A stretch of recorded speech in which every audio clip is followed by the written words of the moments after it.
Bien-aimés frères et sœurs, vous connaîtrez la vérité et la vérité vous affranchira. Ça, c'est pas moi qui le dis, c'est la Bible qui le dit. Mais moi, je vous dis mieux.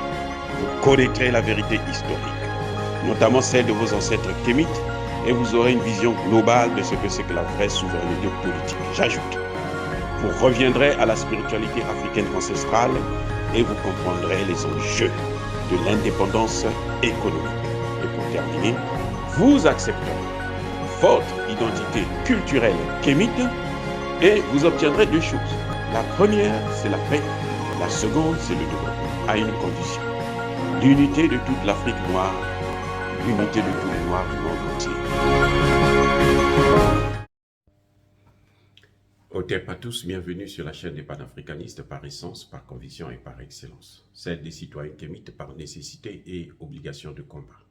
Nous sommes une chaîne qui n'est guidée que par nos ancêtres et rien que par les ancêtres qui appartiennent à l'égrégore du monde noir. Par conséquent, nous ne croyons en aucun Dieu venu de l'étranger. Toutefois, cette vidéo n'est aucunement destinée à inciter à la haine ou à la violence, car nous menons un combat qui est d'abord et avant tout spirituel, intellectuel et démocratique. Ensuite, il est politique, géopolitique et géostratégique. Contre l'impérialisme, le colonialisme, le néocolonialisme et l'endocolonat, qui sont tous qualifiés de crimes contre l'humanité. Nous menons ce combat sur la base du principe fondamental que nous avons hérité de nos ancêtres kémites, qui est celui de la Mahat, c'est-à-dire solidarité, vérité et justice. Vous êtes donc en droit de connaître la vérité et nous avons l'obligation de vous dire la vérité, rien que la vérité, afin que justice soit rendue au continent africain. Et ça, c'est notre modeste contribution dans cette noble lutte en faveur de la souveraineté, la dignité, la solidarité et l'unité africaine. C'est exactement ça que nous appelons le panafricanisme. Bien-aimés frères et sœurs, j'entends ici et là, à propos de la situation au Niger, que l'Afrique est divisée. C'est pour ça que je voudrais réagir pour faire comprendre à cette jeunesse africaine que nous ne sommes pas divisés. Non, les Africains ne sont pas divisés. Mais les Africains sont plutôt manipulés. Il y a beaucoup parmi nous qui malheureusement sont manipulés. Les Occidentaux, et en premier rang desquels nous avons la France, qui divise les Africains. Elle divise les Africains. Vous voyez, même au sein de la CEDEAO, actuellement, au moment où je suis en train de vous parler, il y a de grands problèmes entre Alassane Ouattara et Eyadema. Et Eyadema a commis l'erreur, selon Alassane Ouattara, d'appeler son homologue, le général Tchani, pour discuter avec lui, pour voir dans quelle mesure il peut l'aider, il peut contribuer à ramener la paix totale dans le pays. Mais en fait, pas ramener la paix, puisque la paix, il y a la paix. Le seul problème, c'est maintenant les sanctions qui pèsent sur ce pays. Donc, comment il peut faire pour aider le Niger à revenir sur le rang, ramener les relations avec la CEDEAO, comme il a fait pour le cas du Mali. Et Alassane Ouattara a été informé, écoutez bien, pas par ses services de renseignement, il a été informé par Emmanuel Macron. Emmanuel Macron a appelé Alassane Ouattara, il a appelé Tinubu, il a appelé Nana Akufo-Addo, il a appelé Patrice Talon, il a appelé Macky Sall pour leur dire que voici ce que Eyadema est en train de faire. Lui, il est en train de parler avec le nouveau pouvoir du Niger, alors que la CEDEAO a dit qu'il ne fallait pas coopérer avec eux. C'est donc, vous le voyez très bien, la France qui nous divise. C'est cette même France qui a imposé des sanctions. Parce que je ne vois pas Patrice Talon pour imposer des sanctions avec le Niger, sachant que lui-même aujourd'hui, le port du Niger, plutôt du Bénin, est complètement inactif. Ça ne travaille plus au port. Plus de 1000 camions sont stockés, sont bloqués à la frontière entre le Niger et le Bénin. À la demande de qui? De la France. Et ce sont des familles entières béninoises qui payent le prix. Ce n'est pas seulement les Nigériens qui payent le prix. Il y a des familles béninoises qui vivent de ce commerce, de ces échanges entre les deux pays. Et d'ailleurs, je vais vous rappeler qu'au Bénin, vous avez les mêmes tribus comme les Haoussa, par exemple, que vous trouvez au Bénin, et vous les trouvez aussi au Niger. Vous les trouvez même au Nigeria, en plus grand nombre d'ailleurs. Vous les trouvez jusqu'au Cameroun. Donc, ces frontières que vous voyez là, ce sont des frontières qui sont l'œuvre de l'Occident, ceux-là même qui ont toujours voulu nous séparer. Ce sont ceux-là qui nous divisent. Les Africains ne sont pas, à la base, ils ne sont pas divisés, mais on les divise, on les sépare, on crée des litiges entre eux, on manipule certains.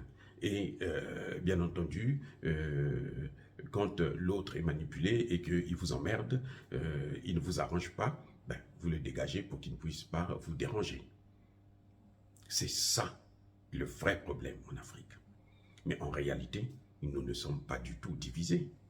Nous ne sommes pas divisés. Pourquoi Emmanuel Macron va inciter Tinubu à prendre des décisions? Je veux vous rappeler encore une chose, c'est que M. Tinubu, dès qu'il a été élu, avant d'être investi à son poste en tant que président, il est parti en France.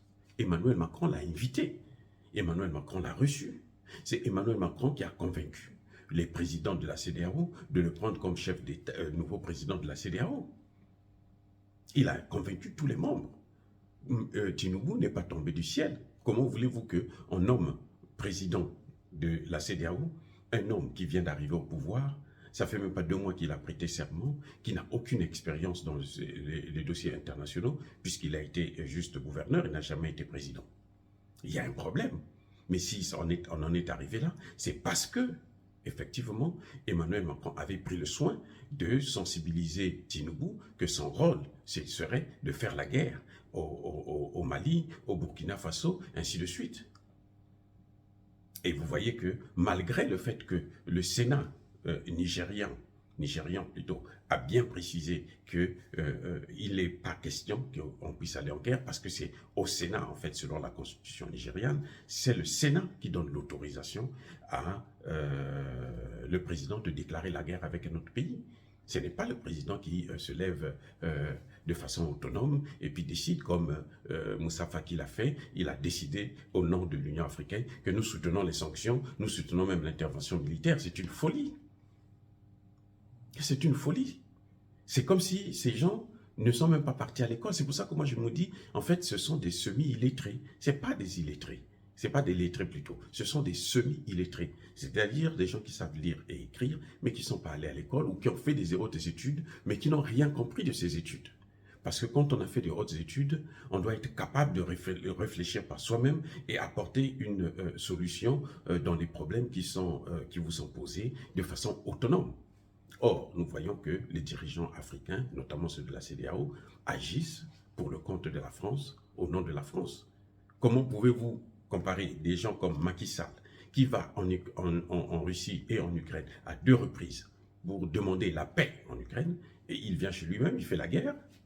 Déjà au Sénégal, là, ça brûle avec l'opposant Sonko. Et lui, il préfère aller encore ajouter la guerre à la guerre, la crise à la crise. La déstabilisation à la déstabilisation. Ça suffit. Ça suffit. Il y a des choses que nous ne pouvons pas faire. Et des choses que nous devrons comprendre désormais. Que l'on sache que l'Occident ne pourra pas être le bienvenu chez nous tant qu'elle va continuer à nous martyriser. Nous n'allons pas continuer à pleurer nos frères et sœurs pour le bien des Occidentaux.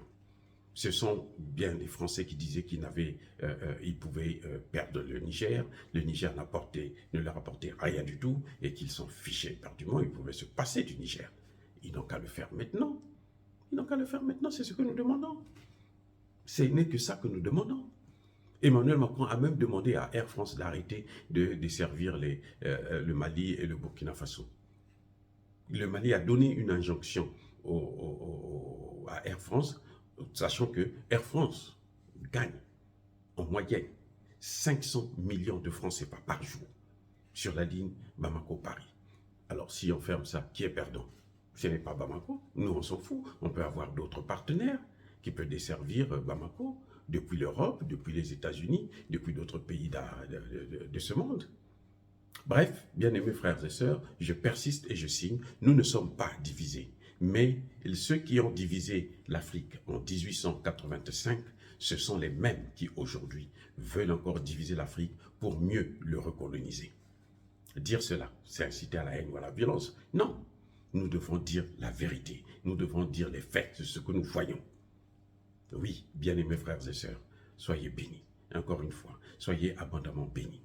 Soyez bénis. Je persiste et je signe par le Dieu des Kémites et par nos ancêtres angélisés, mais que tous ceux qui persécutent le continent africain, le pillent et le déstabilisent, qu'ils soient noirs, blancs, chinois, arabes, indiens, qui qu'ils soient maudits, punis, foudroyés, neutralisés, écrasés, effacés par ce Dieu des Kémites et par nos ancêtres angélisés. Vive l'Afrique éternelle, j'ai dit et j'assume.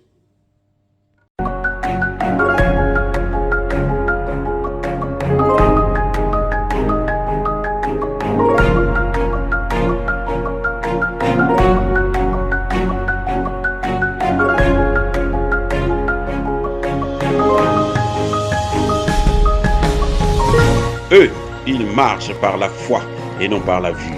Mais moi, je vous conseille vivement de marcher par la connaissance scientifique et historique, notamment celle de nos ancêtres kémites, par les 5 sens et par l'intelligence.